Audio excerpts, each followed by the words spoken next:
Hello my fellow gamers and welcome to the final part of our full Lizardmen army roster breakdown and review, where we're going to go through all the monsters and beasts, and this is where this Lizardmen excel. Yes, they've got powerful spellcasters, that there is no doubt. They've got a really nice simple structure to all their infantry and cavalry. Again, really nice simple, here's the tool for the job, as Lizardmen should be. But when it comes to the monsters and beasts, they excel compared to any other race.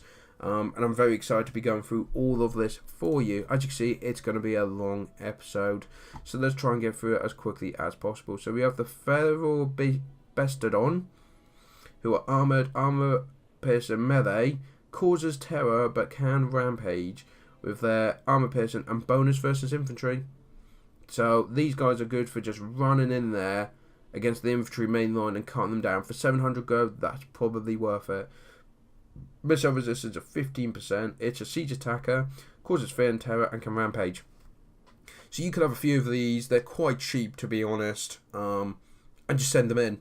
Just send them in front of the army. Let them take shots. And as you can see, they've got armor of 140 for crying out loud. They could take a lot of damage. You could just send them up front. Actually, around 30 go to upgrade. 972 fully tiered, so still cheaper than the next one along. And you can see that's mainly attack, defense, and leadership. But I mean, that could be helpful. Could be helpful when they're so cheap in the first place. You can just send them in, and that melee defense and attack means they're gonna really hit when they. It's gonna hurt. It's gonna hurt. So we have the Bestagon with the crystal. I've had a lot. I think it's a YouTuber's challenge to try and pronounce that. I'm not even gonna try.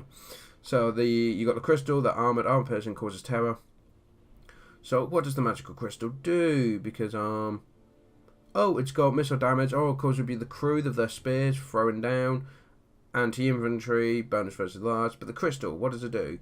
You can target an ally within 100 meters, and for 26 seconds, it resurrects dead combatants, replenishes hit points of combatants, heals injured before resurrecting. Wow, and you can use that 10 times every 5 seconds. So that can really keep your army going. I think I need one of these, because Lizardmen are so damn tough as it is.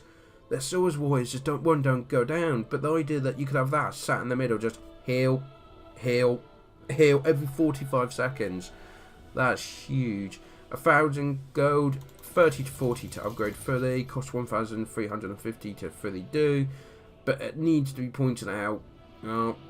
Ups the weapon damage, I will give you that, melee attack, leadership, but this sounds more of it's a support unit, so you don't need to be tearing it up that much. I mean, that's 350 gold you have to spend on a unit that just throws the odd spear and heals. Rather send that in one like the Croxagars or something like that, that's actually going to be in the fighting, or the Feral Bestodon. I'd rather spend the gold on, to be honest.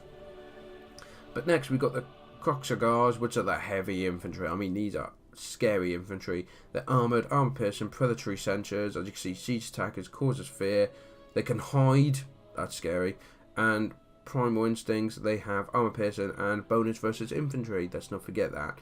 So 1,000 gold, it costs 30 to 40 to upgrade them, and they're fully tiered 1,350, so 350 to get them tiered up. But actually their leadership, attack and all that goes up. That might be worth it for such a big heavy unit. It means each one's going to be able to take more damage, each one will be able to deal more damage, and they'll be able to stay in the fight longer before breaking. So, or more likely to rampage, at which point you don't have to worry about micro. Hey, so that's something to worry about that. Then you got the Pharaoh Stegodon, classic favourite for a lot of people. Armoured, armour piercing, causes terror, rampage. Again, bonus against infantry. All these are good against infantry. Not good against anti-large, I've noticed. Missile resistance 15%, siege attacker, causes fear and terror, and rampage. Hell of a charge bonus though, and weapon strength, very deadly. So 1,250, costs 40 to 50 to upgrade. 1,665 for one complete, so quite costly. I say that that's 400 gold, I believe, to upgrade it all, but again, may be worth it. I mean, these are just slightly better versions of them, I believe. Say that they have less armor. Something to remember, but what's their speed? 50 to 40, so they're 10 faster, so they can get that charge in. I mean, something I'd love to do, and I need to do, actually. If you guys want to view it, I will do an army where it'd be a purely dinosaur one. So it'd be like led by, like, you know, it could be a pure feral army. That would be hilarious. Trying to think who would lead such an army. Probably him, actually. Krogar with his dinosaur. And just have like a load of raptors at the front. You got these guys charging in, and the carnivore. Oh, that'd be great. A pure feral army. We'll do that. So, the feral carnivore for 1600. Armoured, armor-piercing, anti-large. There you go. There's our anti-large. It's the carnivore. Missile resistance 15. Siege attacker. Yeah. And it has frenzy. Let's not forget that. Bonus versus large and armor piercing. In fact, you know, we should compare, because I just noticed this could tier up to 1600. We'll get it to there. So, comparing the Carnosaur, the Stegodon has more health, it has more armor, it has more leadership, but its speed is a lot slower. Its melee attack isn't as good. Its melee defense is a bit better. Its weapon strength is nowhere near as good. But its charge bonus is a little bit better for the same cost. But of course, anti-infantry, anti-large. Let's not forget that. So I've done the comparison there. These guys, though, he can be upgraded. 50 to 60 per tier. 2,106 for the fully upgraded ones. That would scare the head out of me if I saw that coming at me. A full-tiered Feral Carnosaur, even if I don't even know what it does, you know, leadership, melee attack and defense, but the idea that it's tiered up that much, they put that much money in, but of course it'd be all the sweeter when you kill it. So, moving on, we're now going to the missile monsters and beasts. So the Pterodon Riders, classic, and we've got the Pterodon Riders, Fire Leech Bolus. They're going to have Fire Leeches, we go with that, for 150 more, so we will check the difference between the two. So, I believe Vanguard deployment, poison attacks, firewall movement, death from above. So they've got a missile resistance of 15%. I don't think people realise that these guys are flying, so the only way you can take them is shooting them, and 15% of their shots will be ignored. They cause fear, Vanguard deploy, firewalls movement, and they have the drop rocks. So it's a little strike area, it does a little bit of damage. You can use it you can only use it once. Fair enough, yeah. I'm trying to understand why I had 1 and 5 if it can only be used once. But it's, yeah, it's just a nice little way of just dropping some stuff and doing a little bit of damage. Not much is expected. Also, let's not forget their missile damage is poison. So you can use them to poison people, give them the debuffs in the front line, so that your main line can cut them down nicely. And I did do the cut down animation there. I don't know why you can't see me. So you then have these guys. They are fire leads. They've got anti-infantry, Vanguard deployment, fire moon, death from above. I believe they drop rocks, but the ammunition are flaming attacks. Interesting. But is it not bombs they drop? Is it... See, it says drop rocks. Is the ammunition they drop, is it the shots, or is it the rocks that explode? Because I'm sure I've seen them with an animation where they explode. I could be wrong. But let's have a look at the difference. It is...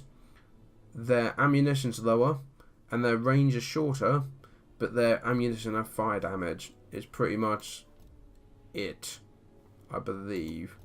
Yeah, that is it. For 150 gold, you get fire damage. And I need to check this. In fact, we can check that in a minute. Since it's the last video, we'll check it, shall we?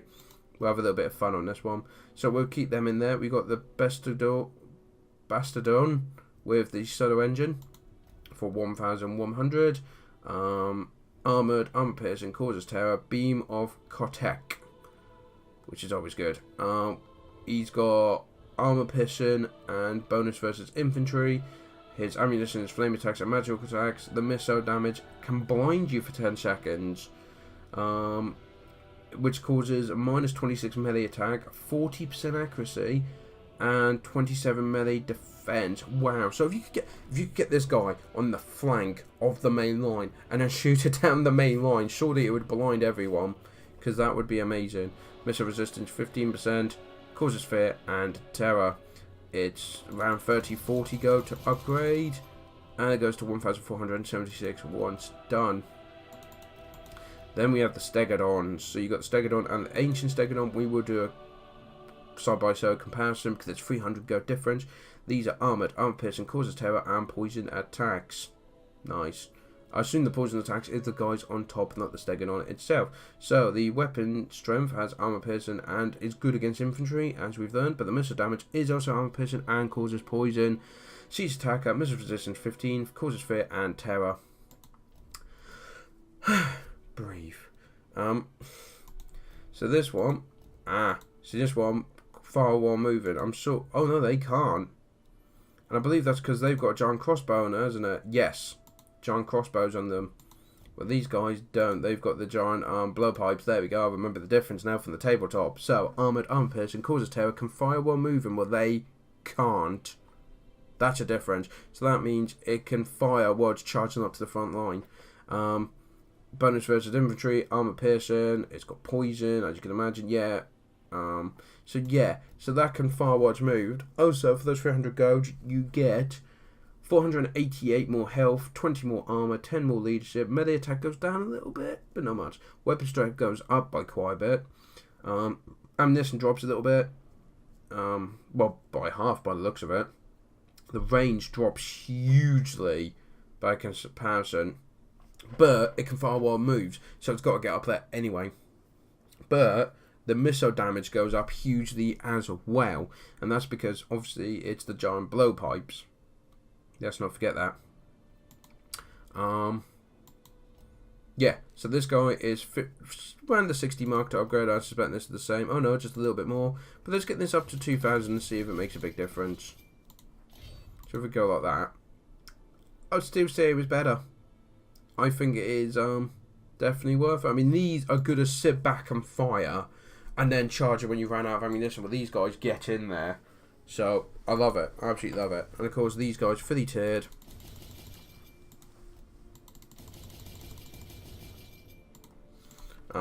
As you can see, 2,232 and 2,610.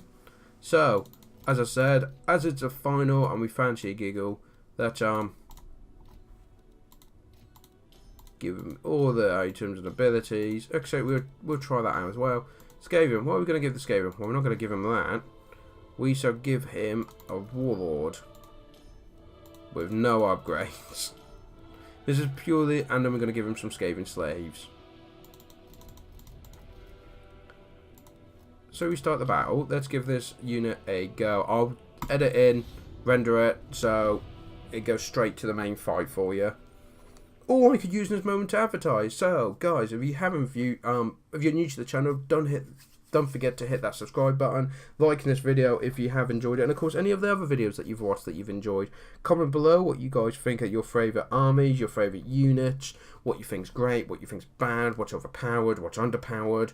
Good combos, that's another good one that I've not mentioned yet. If there's good combinations, and so forth. Yeah, it'd be great to hear from you all. Been getting some good feedback. Some people have actually pointed out things that I've missed as well, which was kind of embarrassing, but there we go. But we're all learning, aren't we? And I've learned so much from this series, it's ridiculous.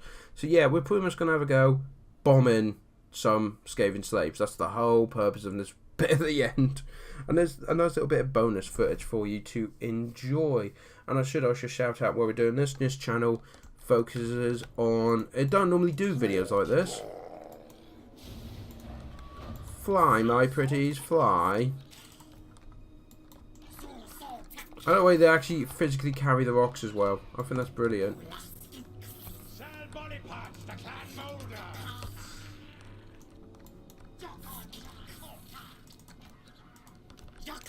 Hang on, either way it's got skirmish mode activated. So these are the normal worms, these are the fire worms. There you go, look, that's what they're throwing. They throw down the fire bombs. Well, these guys are throwing down javelins. Right, we understand now.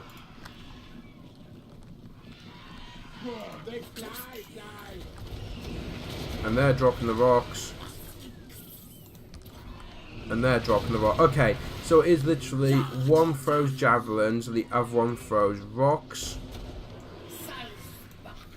How's this guy's ability doing? Oh, Hand of God just got... Look, they're all breaking already. But don't forget, these guys do cause fear and terror. Not terror, sorry, just fear. But we now know, yes, so these guys, the cheaper ones, just throw little javelins. Go on. Try it. You guys fly away now. Because I want to use the hand of the god on this group of slaves. Because I'm a bit of an arse like that, let's be honest. It's But look at the explosive damage it's done. And look at the range over there. Here you go. Nice. Now take him out. I tire of this. You two can tackle there. But there you go. That's a nice wrap up for you. Let's do all his buffs as well. All of the buffs. This little warlord's not. That's his loyal followers have left it. Oh dear, and they're gone as well. So you get to watch a Skaven get eaten by a T-Rex. There you go. We'll wrap up the episode there. Thank you very much for joining me. I hope you've enjoyed this series. Whoa! He jumped for the camera. Oh, fantastic. Oh, brilliant. Hope you've enjoyed this series. And obviously, do like, comment, and subscribe to the channel. Because if you've watched the other ones, I've got so many themed armies for the Skaven, the Lizardmen, and probably the High Elves, the Dark Elves. I'll come up with ones as well. Or, of course, you guys can suggest armies as well, and let me know what you guys think. Oh, that was a nice bitch slap by the tail there. Very nice. Yeah, so we'll leave it there. You can enjoy this, and I'll see you in the next series. And, of course, check out the other 3 armies as well. Thank you for coming, and thank you for your views. Till then, take care.